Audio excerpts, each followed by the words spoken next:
देखिए 13 नंबर प्रश्न पर ध्यान दीजिए। किस्त की राशि एवं ब्याज निकालना, ये इसका हेडिंग दिया हुआ है। फिर कहता है कि 1/4/2008 को टेल्को ने एक ट्रक डालमिया ट्रांसपोर्ट को किराया क्रय पद्धति पर 3,78,000 में बेचा। ये है सवाल का कैश प्राइस जो दिया हुआ है। फिर आगे है कि रकम का भुगतान 5 सामान्य किस्तों में करना है, ये भी आपको दिया हुआ है। फिर कहता है कि यह क्या कहते हैं, अदत्त मूल्य पर 10% वार्षिक ब्याज के साथ किया जाना था भुगतान। यह मानते हुए कि प्रत्येक वर्ष 31 मार्च को बंद होती है। क्रमागत ह्रास पद्धति से प्रतिवर्ष 20% ह्रास काटा जाता है। डालमिया ट्रांसपोर्ट के पुस्तकों में लेजर खाते दिखाइए। 10% पर 5 वर्ष के लिए 1 रुपया का वर्तमान मूल्य 3.78 है। अब इसमें ध्यान दीजिए, इसमें 1 रुपया का वर्तमान मूल्य 3.78। अब यहां देखिए 1 रुपया किस्त हुआ और 3.78 क्या हुआ, एन्युटी रेट के आधार पर हुआ। ठीक, सवाल में आपको दिया हुआ है कैश प्राइस, नहीं दिया हुआ है इंस्टॉलमेंट। आपको निकालना है इंस्टॉलमेंट, ठीक है। और एन्युटी रेट जो है वो 1 रुपया से क्या है, ज्यादा, लेकिन दिया हुआ है कैश प्राइस। तो कैश प्राइस दिया हुआ है और इंस्टॉलमेंट आपको निकालना है। कैश प्राइस दिया हुआ है, इंस्टॉलमेंट निकालना है। लेकिन अगर एन्युटी रेट 1 रुपया से कम रहता तो कैश प्राइस में एन्युटी रेट से गुना करते, लेकिन यह क्या है, 1 रुपया से ज्यादा है एन्युटी रेट और इंस्टॉलमेंट निकालना है। कैश प्राइस में उस एन्युटी रेट से भाग दीजिएगा तब आपका कैश प्राइस निकलेगा। पिछले सवाल 10 और 11 में देखे थे ना, एन्युटी रेट से क्या करते थे, गुना करते थे, तब निकलता था हमको कैश प्राइस या फिर इंस्टॉलमेंट। लेकिन इसमें क्या है कि दिया हुआ है कैश प्राइस, इंस्टॉलमेंट नहीं दिया हुआ है, और इंस्टॉलमेंट के आधार पर कैश प्राइस का दिया हुआ है आपको एन्युटी रेट। तो आपको निकालना है, कैसे निकलेगा देखिए। अब यहां पर आपको इंस्टॉलमेंट जो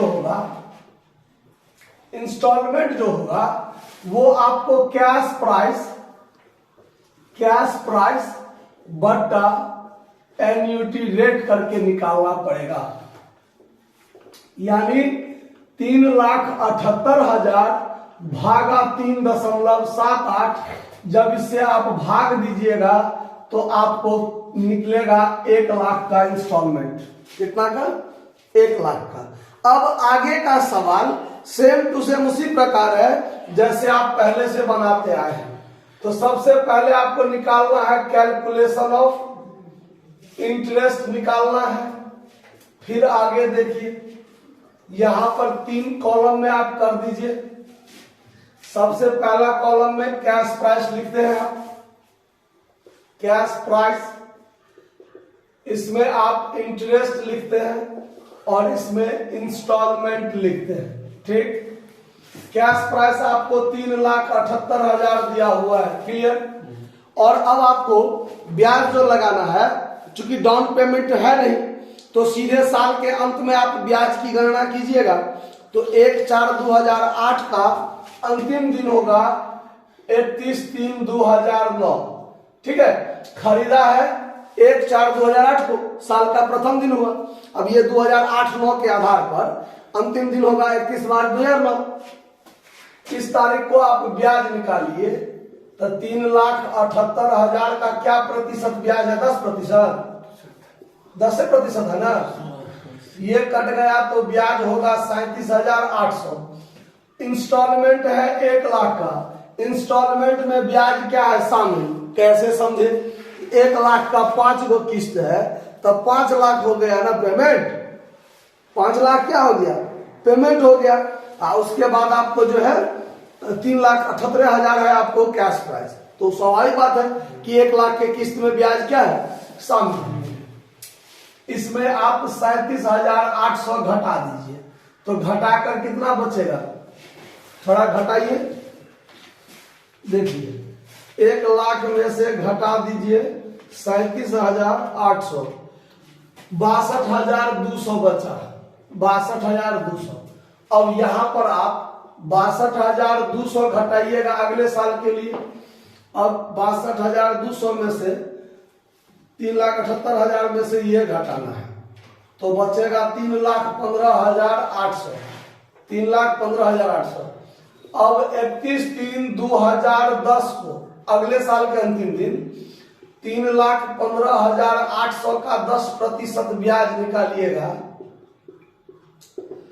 तो 31,580 ये हुआ ब्याज, ये ब्याज। फिर 1,00,000 में से 31,580 घटा दीजिए, तो घटाकर कितना बचेगा?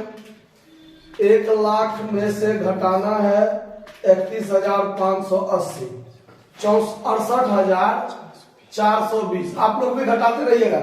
कभी कभी क्या होता है कि घटाने में मिस्टेक हो जाता है, कोई अमाउंट अगर आपको भी लगे गड़बड़ है तो टेंशन नहीं लीजिएगा, इधर उधर थोड़ा बहुत हो जाता है, कैलकुलेशन में मिसमाइंड हो सकता है कभी।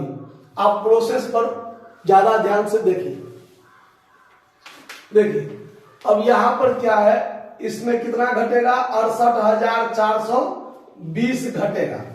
अब 3,15,800 में से घटाना है 68,420, तो 2,47,380। अब 31/3/2011 को 2,47,380 का 10% आपको ब्याज लगाना है, तो हो गया 24,738 ब्याज। फिर 1,00,000 के किस्त में से 24,738 क्या कर दीजिए? घटा दीजिए। तो 1,00,000 में से घटाना है 24,738, यही ना? 75,268, 75,262। देखिए ऐसे ही कभी कभी मिस्टेक हो जाता है देखने में। 75,262, यहाँ 75,262 घटा दीजिए, तो 2,47,380, 1,72,118। अब 31/3/2012 को 1,72,118 का 10% आप निकालिएगा, तो 17,211 रुपया 80 पैसा होगा। तो इस 80 पैसा को खत्म करके अप्रॉक्स हम यहाँ पर 17,212 रुपया कह सकते हैं। तो 1,00,000 में से 17,212 ब्याज क्या कर दीजिए? घटा दीजिए। तो फिर आप 1,00,000 में से 17,212 घटा दीजिए, 82,788, ठीक है। फिर 82,788 घटा दीजिए, तो घटा दीजिए 1,72,118, तो बच गया 89,330 रुपया। अब 31/3/2013 को जब काम कीजिएगा, तो चूंकि अंतिम में है और अंतिम वाला वर्ष में आपको पता है कि किस्त हम 1,00,000 का देते हैं और कैश प्राइस बचा है 89,330, तो सीधे इसमें आप घटा दीजिए, तो बच जाएगा 10,670 रुपया। ये आपका ब्याज हो गया। इतना कैलकुलेशन समझ में आया ना बात, कि कहीं कोई दिक्कत है? अब आगे क्रमागत ह्रास विधि से 20% आपको ह्रास लगाना है। अब देखिए, अब ये जो आप ह्रास लगाइएगा, तो फर्स्ट ईयर में थोड़ा इधर उधर कैलकुलेशन कर देते हैं, थोड़ा थोड़ा करके। तो कैलकुलेशन ऑफ डिप्रिसिएशन, तो कितना? चलिए इसको यहां छोड़ के फ्रेश में अच्छा से यहां बनाते हैं। Calculation of depreciation calculation of depreciation first year के लिए डेट दिया हुआ है 2008 2009। जब इस सेशन में हम डिप्रिसिएशन लगाएंगे, डिप्रिसिएशन बराबर तो 3,78,000 है, 3,78,000 है, उसका 20% आप लगा दीजिए। तो 3,78,000 का 20% लगाइए तो 75,600 लगा।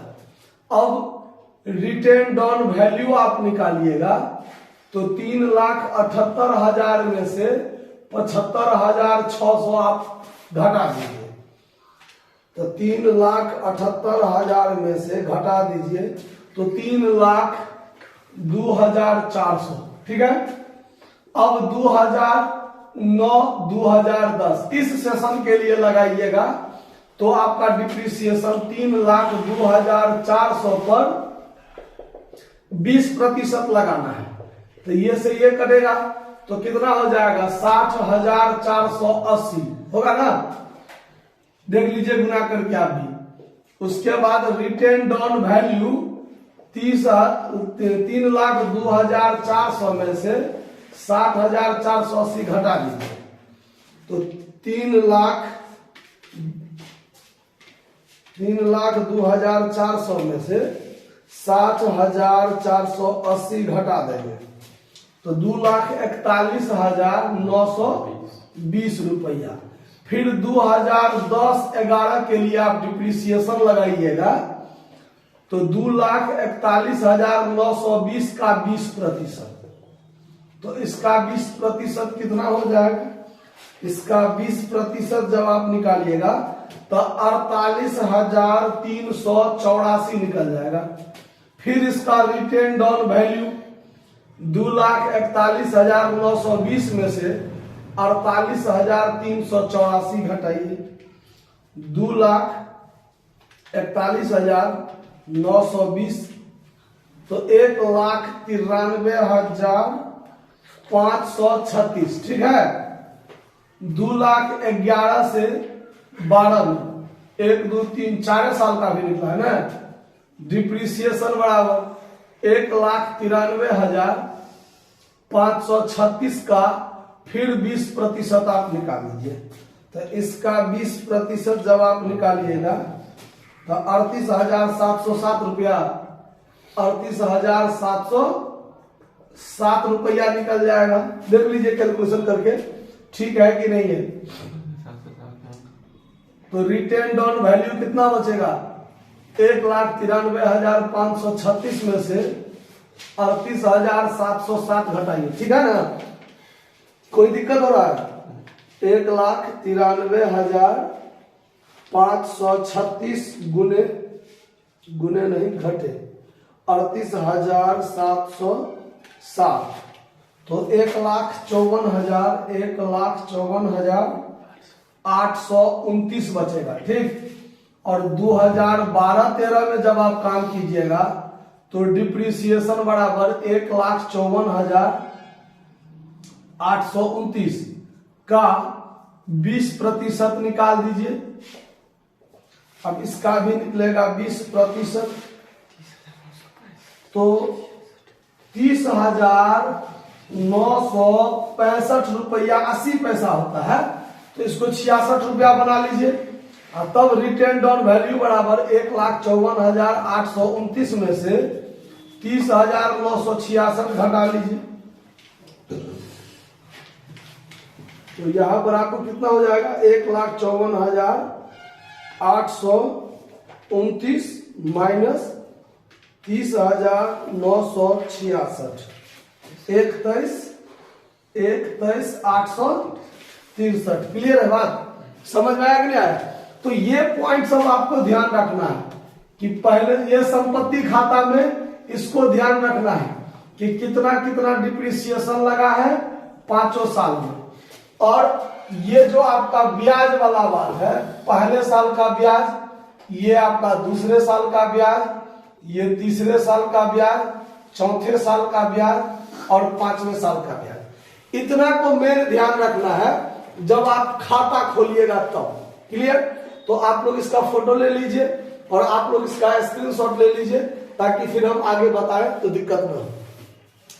ठीक है, अब इसको हम जब तक मिटाते हैं तब तक आप लोग वेट कर लीजिए। देखिए, अब सवाल में आगे का बात करता है कि डालमिया ट्रांसपोर्ट कंपनी के पुस्तक में आवश्यक लेजर बनाइए। तो Dalmia, in the books of Dalmia company, in the books of Dalmia company, ठीक है, उसके पुस्तक में क्या बनाना पड़ेगा? तो पहले तो हायर वेंडर अकाउंट बनाते हैं। तो higher vendor account Telco and company, यही है ना, Telco and company account. Telco and company है ना, कि सीधे टेल्को है? सीधे टेल्को है, टेल्को ने, तो सीधे टेल्को अकाउंट बना दीजिए। पता नहीं अब टेल्को क्या होगा, या हो सकता है कंपनी होगा, तो टेल्को अकाउंट। ठीक है, अब आदमी सबका भी नाम ऐसा ऐसा आ गया, पता नहीं चलेगा कि किसका आदमी का नाम है कि कंपनी का नाम है कि वस्तु का नाम है, पते नहीं चलते रहता है। ठीक है, अब 5 साल का खाता है, तो 5 साल का खाता तो पूरा लंबा बनेगा। तो देखिए, फॉर्मेट खींचा गया, डेबिट क्रेडिट। अब टेल्को परचेजर के लिए टेल्को कंपनी जो है ये उसका लेनदार है, तो लेनदार है तो क्रेडिट से खाता खुलेगा। बाय ट्रक अकाउंट, संपत्ति का नाम क्या है? ट्रक है ना, तो बाय ट्रक अकाउंट कितना में लिया है? 3,78,000 में। कब लिया है? तो 2008 अप्रैल 1 को लिया है। तो अब इसमें डाउन पेमेंट तो है नहीं, तो 2009 मार्च 31 को लेंगे। ठीक है, कहीं कोई दिक्कत? तो मार्च 31 को bye interest account, bye interest account. तो पहले साल में कितना इंटरेस्ट है? 37,800। आप लोग जोड़ घटाव कर करके धाए बताइए हमको कितना कितना हुआ। अब 2009 मार्च 31 को टू बैंक अकाउंट या टू कैश अकाउंट जो लिखिए, आप कितना का किस्त भुगतान किए? 1 लाख का भुगतान किए। ये पूरा को जोड़िएगा तो 4 लाख, 3 लाख जोड़वा। हाँ, अगर जोड़ेंगे इसको तो 4,15,800, शायद इतना ही होगा, देख लीजिए तो 4,15,800 घटाएंगे तो 3,15,800, ये हो जाएगा टू बैलेंस सीडी। अब 2009 अप्रैल 1 को बाय बैलेंस बीडी, तो 3,15,800 हुआ। फिर 2010 मार्च 31 को बाय इंटरेस्ट अकाउंट लगाएंगे, तो इंटरेस्ट 31,580। अब ये पूरा जोड़ लीजिए, जो होगा जोड़ के उसमें से 2010 में मार्च 31 को टू बैंक अकाउंट आप इंस्टॉलमेंट कितना दिए? 1 लाख। अब ये पूरा जोड़ के कितना हुआ? 3,47,380। तो 3,47,380, इसमें से 1 लाख पेमेंट कर दिया, तो 2,47,380। ये हो गया आपको टू बैलेंस सीडी। अब आप 2010 के अप्रैल 1 को बाय बैलेंस बीडी कीजिए, 2,47,380। फिर 2011 में मार्च 31 को बाय इंटरेस्ट अकाउंट आप लगाइए, तो कितना है? 24,738। 24,738 इसमें जोड़ दीजिए, जोड़कर जो होगा उसमें से आप 1 लाख तो पेमेंट कीजिएगा टू बैंक अकाउंट। कब पेमेंट कीजिएगा? तो 2011 में मार्च 31 को। तब जो बचेगा तो पहले तो जोड़ लीजिए, कितना हुआ जोड़ के? 2,72,118। 2,72,118। तो फिर यहाँ 2,72,118 में से ये घटेगा, तो 1,72,118 बचेगा। जो आपका ट्रू बैलेंस क्या हो जाएगा, सीडी हो जाएगा सेम डेट में। फिर 2011 के अप्रैल 1 को बाय बैलेंस बीडी 1,72,118। 2012 मार्च 31 को बाय इंटरेस्ट अकाउंट कितना इंटरेस्ट दीजिएगा, 17,212। 17,212। फिर इस टोटल को जोड़ना होगा, जोड़ के जो होगा उसमें से आप टू बैंक अकाउंट 1 लाख तो किस्त का पेमेंट कीजिएगा 2012 मार्च 31 को, और जोड़ के कितना हो गया, 1,89,330। 1,89,330।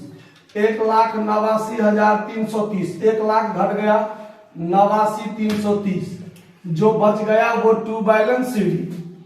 फिर 2012 अप्रैल 1 को बाय बैलेंस क्या होगा, बीडी 89,330। 89,330। फिर 2013 मार्च 31 को बाय इंटरेस्ट अकाउंट 10,000 कितना है, 670। इतना रुपया दे दीजिए तो ये जोड़ के हो जाएगा 1 लाख। ठीक है, और वही 1 लाख जो है, चूंकि यह अंतिम किस्त है, वही 1 लाख आप क्या कर दीजिएगा, पेमेंट कर दीजिएगा टू बैंक अकाउंट 2013 मार्च 31 को। अब इसके बाद क्या हो जाएगा, अंतिम किस्त का पेमेंट हो गया, सवाल खत्म हो गया। अब इसके बाद बनाएंगे हम लोग एसेट्स अकाउंट। तो पहले आप इसका स्क्रीनशॉट ले लीजिए, फिर आगे बताते हैं। ठीक है, देखिए अब आपको बनाना है ट्रक अकाउंट। अब एसेट्स अकाउंट होगा, ये भी 5 साल के लिए खुलेगा। तो ये छोटा क्यों होगा, ये भी बड़ा होगा। देखिए डेबिट क्रेडिट, अब ये शुरू होगा 2008 अप्रैल 1 डेबिट से। संपत्ति के खाता में डेबिट में आप क्या लिखिएगा, टू हायर वेंडर। तो टू हायर वेंडर में तो हायर वेंडर इसके लिए कौन है, Telco company. Telco account, Telco account कितना हो जाएगा, 3,78,000। 3,78,000। अब आप यहां पर देखिए, इसमें अब कुछ नहीं होगा, इसका डिप्रिसिएशन इधर जाएगा 2009 मार्च 31 को। 2009 मार्च 31 को बाय डिप्रिसिएशन अकाउंट। आपने जब हम बताए थे तो आप स्क्रीनशॉट किए थे, फोटो लिए थे, उसमें स्पष्ट क्लियर होगा। उसमें देखिए सब क्लियर होकर के हुआ होगा। पहले साल में डिप्रिसिएशन कितना हुआ है वो देखिए, कितना हुआ है डिप्रिसिएशन, 75,600। 20% 75,600। तो अब इस 75,600 देने के बाद 3,78,000 में से 3,78,000 में से इतना घटाने के बाद जो बचा होगा वो आपका बाय बैलेंस सीडी हो जाएगा। तो घटाने के बाद कितना बचा है, रिटर्न डाउन वैल्यू कितना है बचा, घटाने के बाद 2,400। 3,02,400। अब अगले साल वही चीज होगा, यहां पर 2009 अप्रैल 1 को टू बैलेंस बीडी 3,02,400।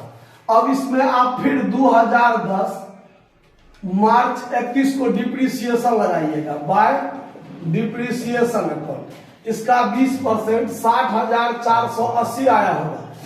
और फिर 3,02,400 में से 3,02,400 में से ये डिप्रिसिएशन घटाइएगा तो कुछ रिटेन डाउन वैल्यू बचा होगा जो आपका बाय बैलेंस सीडी होगा। वो कितना घटा के है, 2,41,920। 2,41,920 दूसरे साल हो गया। अब तीसरे साल में देखिए 2010 अप्रैल 1 को फिर टू बैलेंस बीडी 2,41,920। 2011 मार्च 31 को फिर आप बाय डिप्रिसिएशन लगाए होंगे, इसी का 20% लगा होगा। कितना हुआ है डिप्रिसिएशन, 48,084। सीधे 48,084, 384, 48,384, ठीक है। फिर यहाँ पर जोड़ घटाव कीजिए, क्योंकि वर्किंग नोट में सारा क्लियर लिखा हुआ है, हर एक साल कितना डिप्रिसिएशन दिया है और कितना रिटेन डाउन वैल्यू बचा है। तो 2,41,920, 2,41,920 इतना घटाकर जो बचा होगा रिटेन डाउन वैल्यू, वही आपका बाय बैलेंस सीडी होगा। तो 2,41,920 में से इतना घटा होगा, कितना घटा के आया है? 1,93,536, 1,93,536।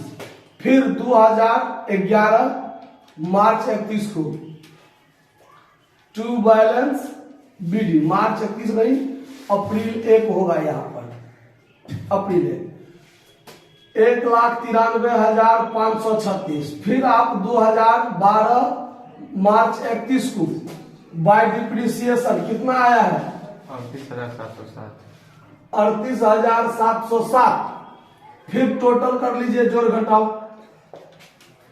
1,93,536, 1,93,536 घटा के जो बचा होगा वो बाय बैलेंस सीडी 1,54,829, 1,54,829।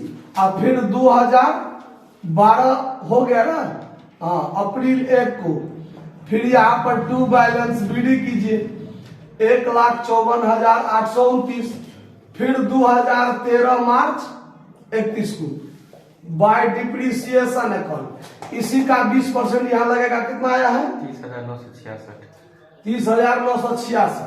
अब फिर यहाँ पर टोटल करके सीडी कर लीजिए, 1,54,829, 1,54,829 घटाकर जो बचा होगा रिटेन डाउन वैल्यू, वही आपका बाय बैलेंस सीडी हो जाएगा 1,23,863। 863। तो ये हो गया आपका अकाउंट, यानी एसेट्स अकाउंट। अब दो खाता और बचा है, इंटरेस्ट और पीएल, वो भी 1 मिनट में हो जाएगा, देख लीजिए कैसे होता है। पहले इसको स्क्रीनशॉट कर लीजिए। देखिए, अब आपको बनाना है इंटरेस्ट अकाउंट, इंटरेस्ट और डिप्रिसिएशन। ये तो बहुत इजी है, आप शुरू से ही देखते आए हैं। इंटरेस्ट अकाउंट और डिप्रिसिएशन अकाउंट, इसमें ज्यादा कुछ बात नहीं है, ये आप लोग खुद बना सकते हैं। 1 साल का सिर्फ देख लीजिए, 2008-9, 2008-9 पहले साल के लिए जो बात होगा वही हर एक साल हो जाता है, वही चीज हर एक साल होगा।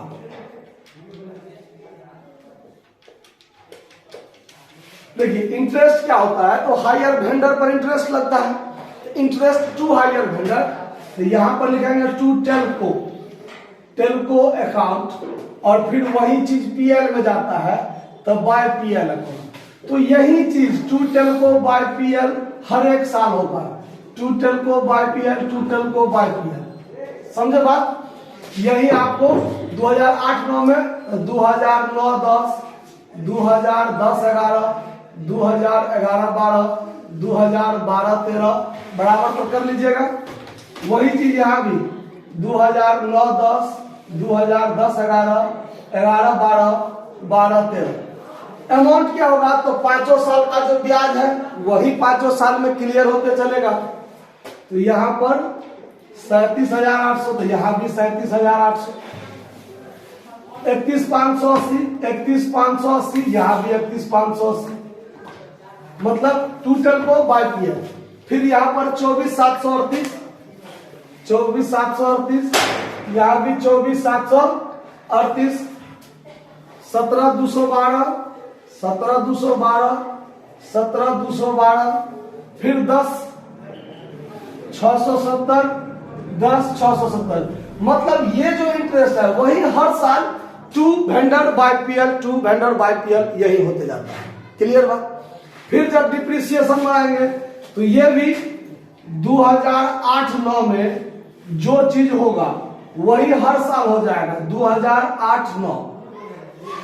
जितना टू एसेट्स यानी to truck account by PL account. तो पहले साल में कितना डिप्रिसिएशन लगा था? 65,600, 65,600, 75,600, तो वही 75,600 देख लीजिएगा।